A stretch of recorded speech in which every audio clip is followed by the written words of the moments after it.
I want to take you through really our journey as a developer as to why we develop what we develop, where we're going with things, and kind of answer these questions about effective note writing support for students, and probably going beyond just note writing support. I'm going to talk about sort of traditional approaches and where we fit into all of this as well. So this is what we'll take a look at. Why are we facing a problem with student skills around note writing? So I'm going to look at a number of different issues that might cause problems with note writing. Very controversially maybe for an assistive technology software provider, I'm going to ask why assistive technology alone doesn't provide the support that's required for students, because I don't believe that it does. And then I'm going to talk about our blended approach. So we have a blended approach, or a more holistic approach to the solution, and that includes Notetalker, Note-Taking Express, and something that we've launched recently called NT Academy. I'll tell you a little bit more about that. So why are we facing this problem with students and note writing skills? And I think to answer that question, we actually have to look at what's involved in taking notes. All of these things here, sustained attention during a lecture or talk. I certainly found when I got to university, first time at university, sitting for 2 hours at a time, listening to a lecturer drag on, as it was sometimes, about a particular subject. That's quite a hard thing to come to, especially if you're not used to that, if you're used to a more short lesson structure. The ability to identify key areas whilst listening. And that, when I talk about this a little bit later on as well, this is becoming more important both from the student perspective but also from the institutional perspective, because institutions now are shrouded within the teaching excellence framework, and that means that it's important that what the information that's disseminated to students is understood by students as well. So it's important that people can identify key areas and what percentage of that lies with how that information is provided in the first place, and then what are the barriers to students actually being able to identify as well. The ability to comprehend a source, the capacity to identify information that backs up key ideas, organisation and production of understandable notes. Now certainly, I don't know, who here went to university? Yeah? Did anyone struggle with note writing? No? Oh, okay, well, good for you. I did. I'm going to put my hand up to that. First year at university, wrote like a good one. Wrote lots and lots of notes, looked at them in the second year, couldn't understand the words. Wrote too many notes, didn't do enough of this, didn't do enough of this. Tactile skills. Can the person actually write notes that are legible? I mean, my son's got hypermobility joint syndrome. Fortunately, he's going on to do drama at university, and there's not an awful lot of writing involved, so it probably suits him. But his handwriting is dreadful, and actually understanding what he's written is very difficult. But actually, some people's computer skills as well aren't particularly great. So not all students are equipped with note writing skills, and there's a little quote here for you, that note writing in lectures is often taken to be the distinguishing characteristic of learning at university. It's typically assumed that it's a commonsensical skill. We can all write notes, yeah?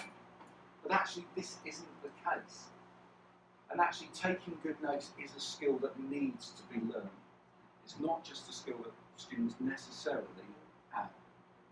Have we got study skills tutors, or people that do study skills in the room? Would you back that up? Yeah.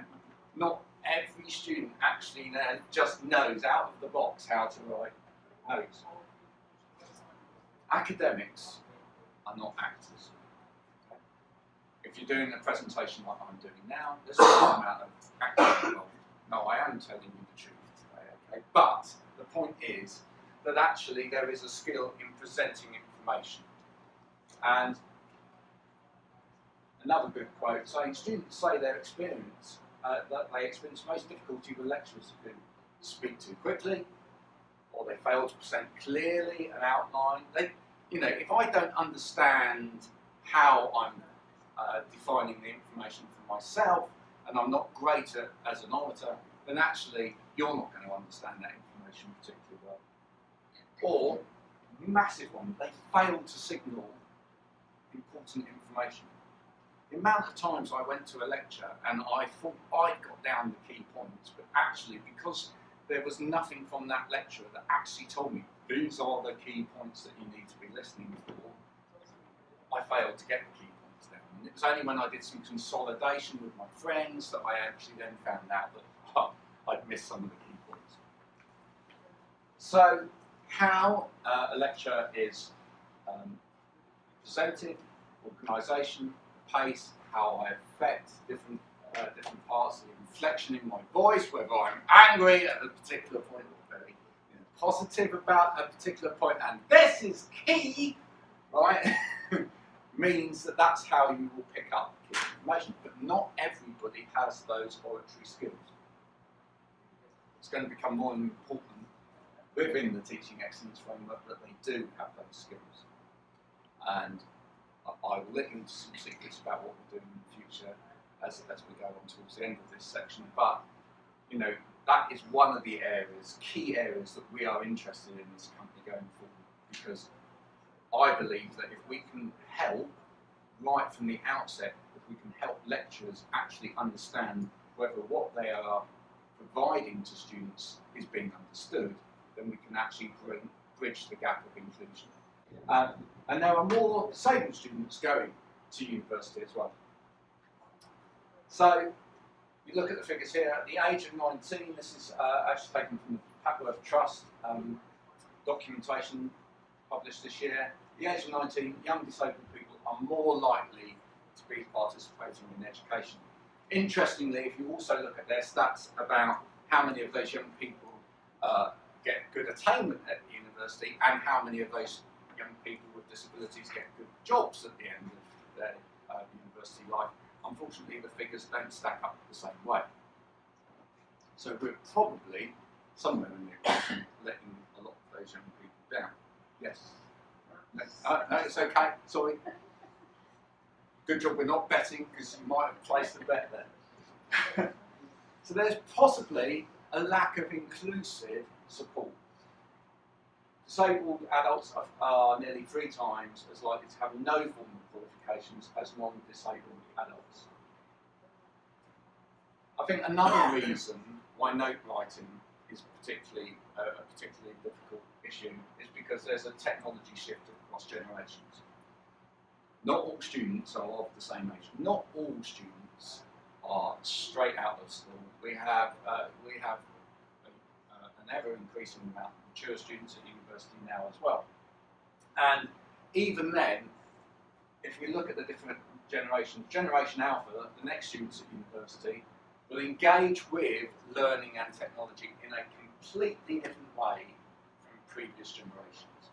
I spend quite a lot of my time not just talking to disability sections within universities, but also talking to digital learning teams within universities.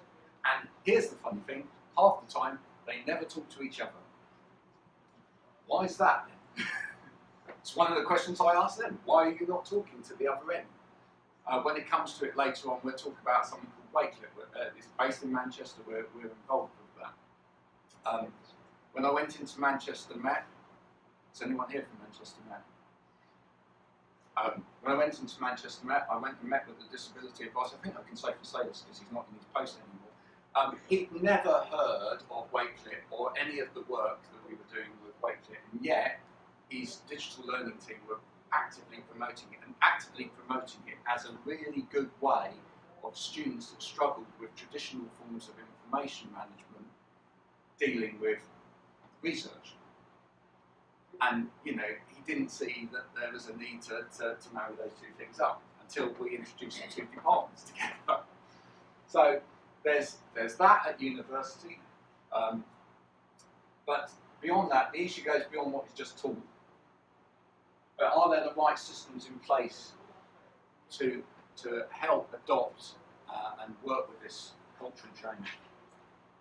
There's a really interesting article that you can't actually give quotes from the Guardian without paying for a license. So I haven't done that, but this link will link you to the Guardian article. It's a tough transition why universities must plan for Generation Alpha. Have a look for that on the internet and have a read of it. It's a really interesting article about what we need to do to embrace digital learning in the future. But with digital learning come new challenges. And part of it is this. Now we live in this, because we live in this digital age, there is so much information out there. Now, when I was at university, we had books. You know, a bit old school, I know, right? You bought books that the institution told you were the right books to buy and had been validated by that institution, and you read up the bits that you needed to read. And half the time, funnily enough, they had been written by people that were lecturing to you as well. See?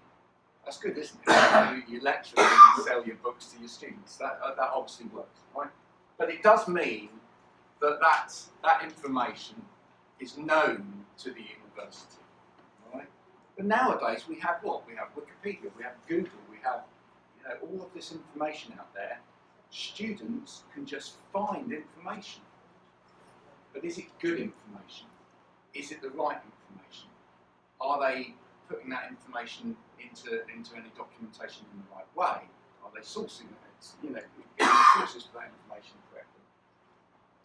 So having more information is great on the one hand, but actually it also can cause problems, especially for those that can't discern what's good information and bad information, in terms of information overload and also using information incorrectly. Issues such as having content which is too long to review, and we're going to look at this particularly in the case of video material. What's one of the key ways that lectures are shared with students these days? Podcasts. Of what? Lectures. Yeah. Similar to this, right? A little bit more expensive.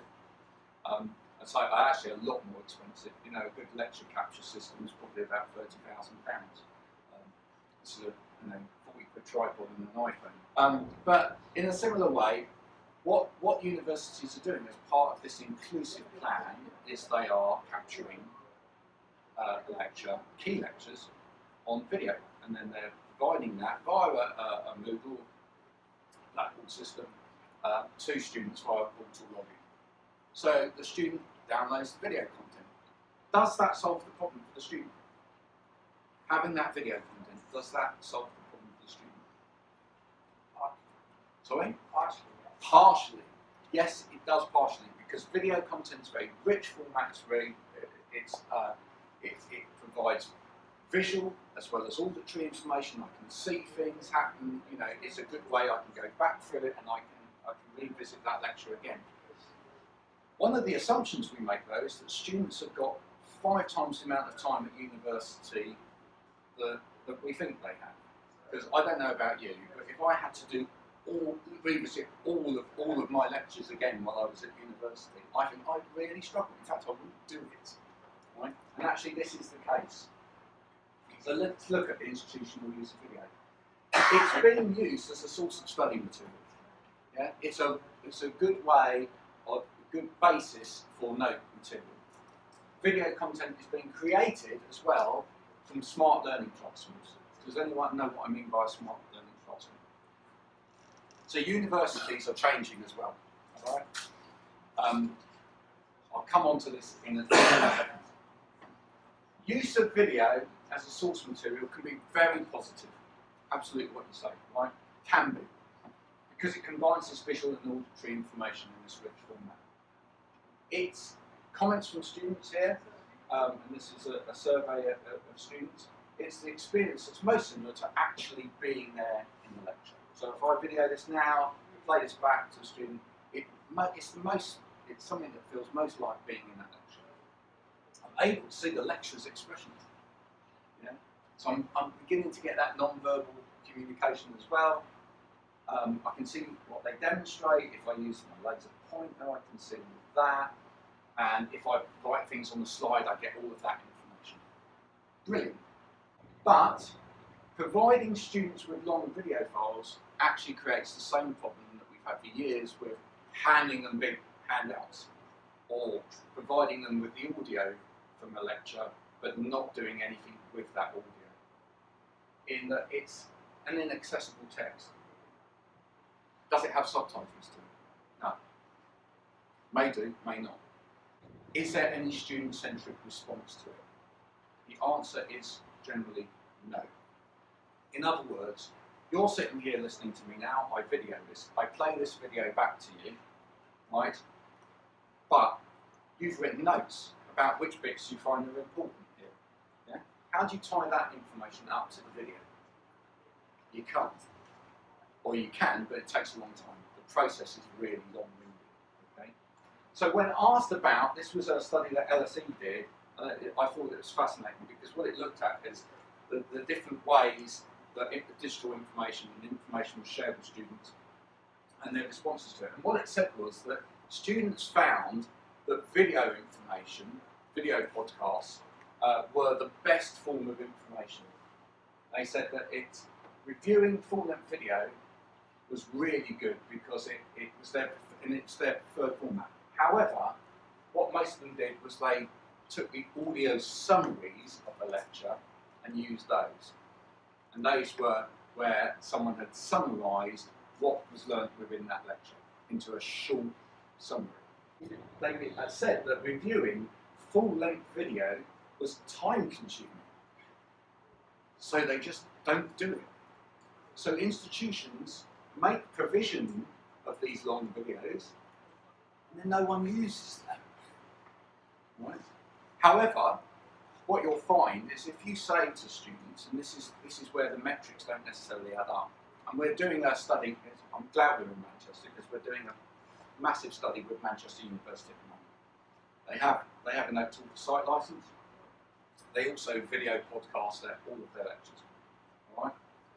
And their metrics, if they ask the student a question, do you find it useful that you have a video from a lecture? Yes or no? Guess what the answer is? Yes. Right? Do you use that video? What's the answer? Half the time, no. Right? So yeah, yes, we find it helpful. But students don't want it to disappear because it's something to hold on to. Is it being used is a different thing. So what we're working with Manchester is a pilot scheme to see what happens if you actually give students the ability to interact with that video, all right, and create something with it. So rather than just deal with that video as one piece, what we need to do, like any other piece of information, we need to be able to break that down and give our response to it. We're all neurodiverse in this room, we're all different in this room, we all come from different backgrounds, we all have different educations, we all have different understandings of types of information. And if I'm talking to you now, and I then took you into another room and interviewed you about what I've spoken about, I'd probably get 20 different responses. Right? And it's exactly the same with our students. We get different responses. And so it's about the student being allowed to interact with this material in a way that they can give their response to it. So if I bookmark something to say I think that's important, I should be able to then marry that bookmark up with that video so that I can say, this was what I learned in this particular bit, let's bring this information together. So, why does AT alone, we've looked at the problems that exist, but why does AT alone not make good note writing? Well, I said good note writing requires a complex set of skills. Okay? You can see some notes written over here. Even though that's fairly simple, we can see that there's some flow going on down here. We're linking ideas. We're trying to identify key ideas, for example. It requires the pedagogy to be right for the audience as well. It requires the person that's delivering that information to make sure that they are handing out those key ideas to everybody in that room. So the delivery has to be right. Software can help note writing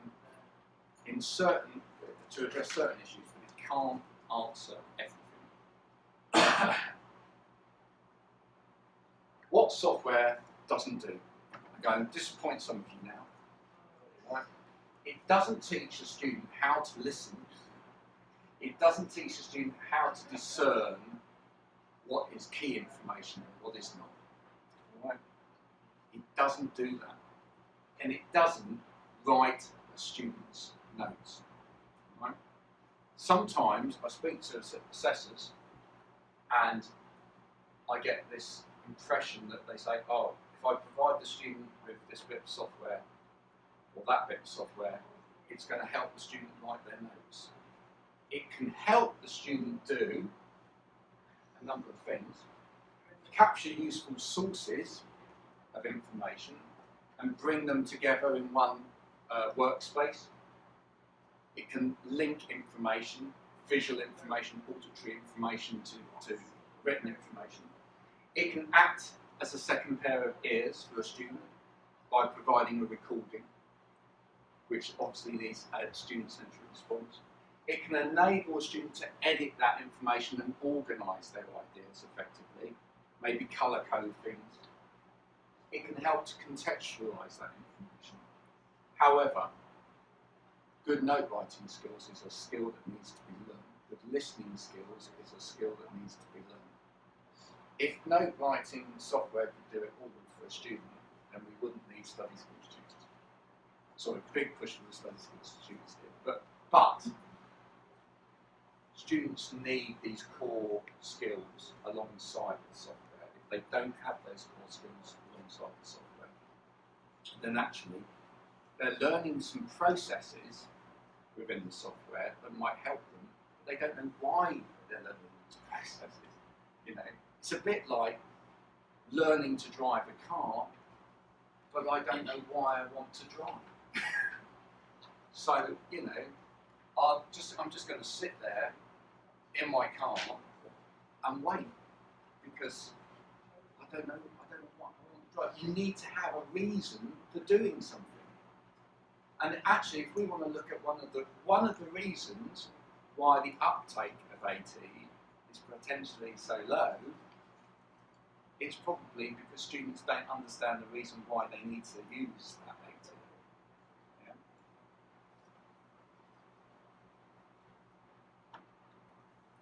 So what's the solution? The solution as we see it is that we need 3-pronged attack. And we have 3 ends. It's always easy to remember 3 ends. So we have an app and a piece of software. We have a Notetalker app which allows students to record audio and bookmark against it with a student-centric response to that. For the future, we are building phantom bookmarking as well, which means that if the institution provides a recording, the student will be able to bookmark and you'll be able to marry those 2 bookmarks, the pieces of information together. Right? I'll come on to some of the things that we're doing in a minute. You can forward that information to NTE. We have a service called Note-Taking Express. It's based, or N-Express now, based in Canada. It's a transcription service. It's real people. A lot of people have asked us why we're not purely using AI. I'll tell you why we're not using AI. Purely is because still to this day, AI isn't there. If I have a lecturer and they speak really, really quickly like this and with a very strong accent and very, very quick, you know, going 230 words a minute, AI does not work. If I have a stammer, AI does not work. If I have a very strong accent, AI doesn't work. Now, until we either get a day where AI does work with that, or we you know, issue a dictate that lecturers can't have a stammer, speak quickly, or have a strong accent, which I don't think is ever going to happen. And I hope it doesn't, because, you know, we're a big advocate for diversity in the world. Then we need human note takers as part of this process. And our note taking, our transcription service works in a very different way from a normal transcription service, and we'll look at that a bit more. And then we've also introduced recently something called Notetalker Academy. Notetalker Academy is, at the moment, is free with any Notetalker software within the DSA. And what it is an e-learning course. We've soft launched it. We've introduced a couple of modules to get feedback as we go. We've been astounded by the amount of people that have signed on to it. It's been brilliant. We've had great feedback, and we've already changed stuff as we go because of feedback. But it's an e-learning course that helps students with these core skills. It's not taking the role of a study skills tutor. It's not designed to do that at all. What it's designed to do is it's designed to help study skills tutors, help students identify their weaknesses and understand the whys behind why they're using the software. You know, why am I needing to capture key ideas and highlight key ideas in my document so that I can then, with Notetalker now, we can do things like highlight key ideas and then export them out to MindView, for example. But why do I use that process? Why is that useful to me? Now, if I understand that, and I understand the dynamics behind that, then I will use the software to do that process. But I need to understand that first. I need to learn to listen to what those key ideas are when someone's speaking. I need to learn, you know, when someone's emphasising something or a key point. Learn to listen for repetition, because quite often, you know, lecturers will use repetition of key points to emphasise the key points. So it's going to grow into a 3-year course that will support a student throughout their 3 years at university through different phases into writing, later on writing a dissertation, and then starting to look at transitioning as well. So just going through those bits of the solution. Notetalker, app and desktop solution, iOS and Android. Enable students to turn their phone into a way of recording a lecture really easily, and it's available Windows and Mac as well for a desktop solution.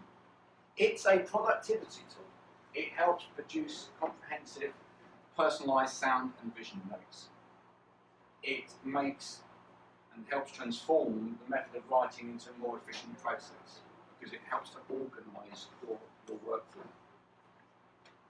It helps by using recording spoken word and audio moments and saving images against it and marrying up different bits of information.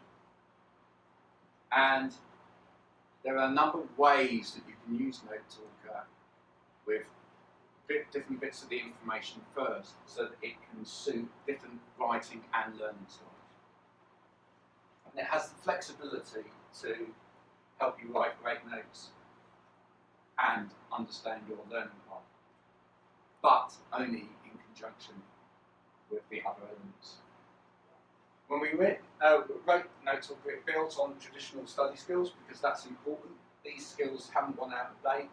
We looked at Cornell technique. We looked at main ideas, key areas. Next to them, summarising your work at the end, creating summaries for revision and review. And it helps to overcome barriers. There are tools in Notetalker which help students break down the source material into smaller sections, making it easier to overcome issues with cognitive overload. It works with the Converser, our parent company's assistive listening device, and that also works with Note-Taking Express to provide a complete solution, particularly for students with things like hearing impairments. If you read the bit of literature on our stand, there's a little note in there from one of the disability advisors at UCL who are using this with every single hearing impaired student. It allows the students to send their full process up to NTE, and it comes down in a way that they understand. And that's the difference. When I said earlier, why is this different? It's different for that reason. And it works with other AT, and that's important to us as well. We're not trying to do everything. We're trying to work with the other AT that's out there to overcome issues with input and output. We're also very interested, and we are working behind the scenes to work with changes to teaching and learning. So this is what more of a smart classroom looks like now in a university. Not everywhere is a lecture theatre now. You can do collaborative work and it's shared onto the front. We're actually going to be part of the GISC Roadshow, the Sticky Campus. And we're working with Kramer, who's one manufacturer of these kind of classrooms, looking at how our system can sit on an active learning classroom solution better. So we've developed, behind the scenes, we've developed a new version of the software that sits onto that kind of network well and can be controlled from the front here by the lecturer. We're investing in research and development. We're actually just about to undertake some research with an academic institution into STEM and neurodiversity. We also have Note-taking Express as part of this holistic response, combining note-taking software with real people. And I've got a little video now. We're also working with digital platforms in order to help engage students. So we have Wakelet and Notetalker Academy. Wakelet are based here in Manchester, as I said. Basically, Wakelet is a digital content curation platform that's been used by a number of universities already. It's a way of being able to share information digitally. I'll send everybody a video about this from a student perspective, because I think that really tells you what the benefits are. But a lot of students that struggle with reading and writing actually find moving things around on a screen and reordering things and reordering information that way and then being able to hear that information a lot more engaging. And we found a way of institutions being able to control that content and also to plug that content back into Notetalker. And I just want to show you this. So some ongoing development. On the app itself, we are introducing the concept of bullet points against each bookmark. So a student will be able to do some basic bullet points against each bookmark. Not too much text, as we want them to sit there and listen. If they're busy writing loads and loads and loads, but some key words for each of the particular bookmarks could be helpful. We've changed the logic slightly so it's going to be easier, and we will be introducing Scribble as well, so that they, for STEM-based subjects, they will be able to capture mathematical symbols and things like that just by drawing them. And one of the things that we're doing with our main software interface is we're simplifying it. We're going back to simple. So actually, we're keeping a lot of the functionality there, but you'll see from where we are now to where we'll be very shortly, we're reducing back the amount of icons, etc. on the screen. We're going to make the interface easier from a user experience point of view. All of this based on feedback of users, just to make the whole experience cleaner and easier to use.